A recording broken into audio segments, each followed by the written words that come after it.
আমার মতে মোটামুটি খারাপ না। জামায়াতও ছাড়তে পারে, কেউ বিএনপিও ছাড়তে পারে, এটা তাদের পার্সোনাল ম্যাটার। বিষয়টা ভালো লাগেছে না।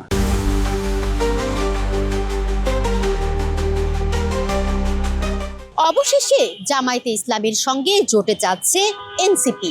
বিষয়টি সাধারণ মানুষ কিভাবে দেখছেন? প্রিয় দর্শক, বাংলা নিউজের বিশেষ আয়োজন মত দ্বিমতে আপনাদের স্বাগত জানাচ্ছি। আমি তুলনা আফরিন।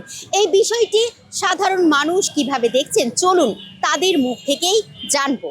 যদি ক্ষমতায় যাওয়ার লোভ থাকে বা ক্ষমতায় যাওয়ার আকাঙ্ক্ষা থাকে, তাহলে দুইটা দল একসাথে জোট বাঁধতে পারে, এটা তাদের চিন্তাভাবনা। বাট আই গেস জামাত আগে থেকে বলে আসতেছে তারা পেয়ার পদ্ধতিতে যাবে। ওই জায়গা থেকে তারা তাদের স্বার্থ রক্ষা করার জন্য এটা করতেছে, তো তাদের দিক থেকে তারা পজিটিভ। আর যদি জনকল্যাণের চিন্তা করে, আমরা চিন্তা করি, যদি দেশের উন্নয়ন হয় যাওয়া যায়, ওটা আমার কাছে মনে হচ্ছে না এটা খুব বেশি একটা ইফেক্টিভ হবে।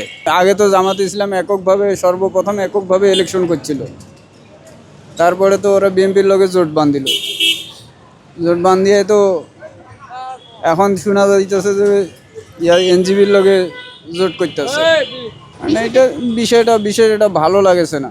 শুধু এনসিপি না, কেউ যদি জামায়াতের সাথে কাজ করে, যদি অসন্তুষ্ট প্রকাশ করে, সে জামায়াতও ছাড়তে পারে, কেউ বিএনপিও ছাড়তে পারে, এটা তাদের পার্সোনাল ম্যাটার। আমার মতে মোটামুটি খারাপ না। দুই দলই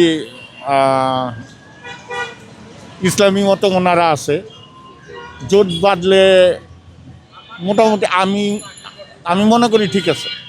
দেশের উন্নয়নের জন্য জামাত দেখতেছি মোটামুটি এদিকে ঘুষ, তারপর চাঁদাবাজি,